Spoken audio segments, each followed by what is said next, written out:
আপনি যে ফেসবুক আইডিটা ব্যবহার করছেন, আপনি ফেসবুক আইডির যে পাসওয়ার্ডটা ব্যবহার করছেন, সেই পাসওয়ার্ডটা অন্য কোনো ব্যক্তি জেনে গেছে কি সেটা আপনি কিভাবে বুঝবেন?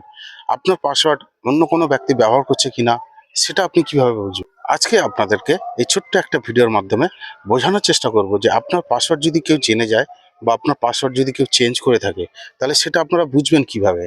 চলুন এই ছোট্ট একটা ভিডিওর মাধ্যমে সেটাই আজকে আপনাদের সামনে তুলে ধরবো।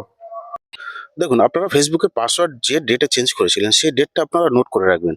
আমি যেমন নিচে একটা ডেট লিখে রেখেছি দেখুন। তা ওইভাবে আপনারা ডেটটা নোট করে রাখবেন। ফেসবুকটা ওপেন করবেন, করে সেটিংসে চলে আসবেন। এখানে পাসওয়ার্ড অ্যান্ড সিকিউরিটি বলে যে অপশনটা আছে, এখানে ক্লিক করবেন।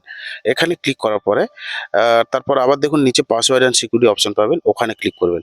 অবশ্যই আপনি যে ডেটে পাসওয়ার্ডটা চেঞ্জ করেছিলেন, এখানে চেঞ্জ পাসওয়ার্ড বলে যে অপশনটা আছে ওখানে ক্লিক করবেন। ঠিক তারপরে প্রোফাইল ক্লিক করবেন।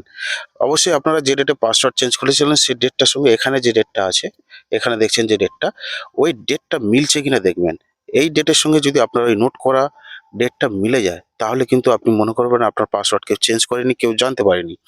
আর ওই ডেটের সঙ্গে যদি এখানে যে ডেটটা দেখছেন, এই ডেটটা যদি না মেলে, তাহলে মনে করবেন আপনার পাসওয়ার্ড কেউ জেনে গেছে, আপনার পাসওয়ার্ড কেউ চেঞ্জ করেছে। আশা করছি বিষয়টি বুঝাতে পেরেছি। ধন্যবাদ।